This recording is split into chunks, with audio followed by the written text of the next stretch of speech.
আমরা যে বাইরের খাবারগুলো খাই সেসব খাবারের সাথে একটা ব্যাকটেরিয়া কিন্তু আমাদের শরীরে ঢুকে যেতে পারে।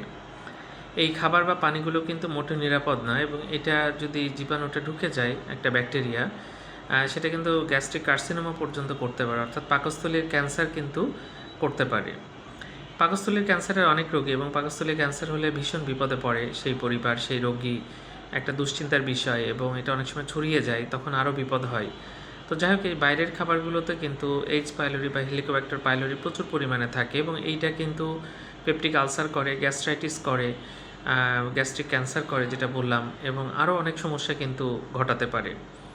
তো এই ব্যাকটেরিয়াটা দূষিত খাবার এবং পানির মাধ্যমে শরীরে ঢুকে এবং আমাদের দেশে যেটা গবেষণায় পাওয়া গেছে, এটা অনেকের মধ্যেই আছে। ব্যাকটেরিয়াটা টেস্ট করে দেখা গেছে যে অনেকের মধ্যে ব্যাকটেরিয়াটা আছে এবং এটার শুধু কিন্তু গ্যাসের ওষুধ খেয়ে কাজ হবে না, এই ব্যাকটেরিয়াটা দূর করার ব্যবস্থা করতে হবে, নাহলে ক্যান্সার হতে পারে, পেপটিক আলসার হতে পারে। সেজন্য অ্যান্টিবায়োটিক খেতে হয় এবং একজন ডাক্তারের পরামর্শ নিয়ে অ্যান্টিবায়োটিকগুলো খেতে হবে।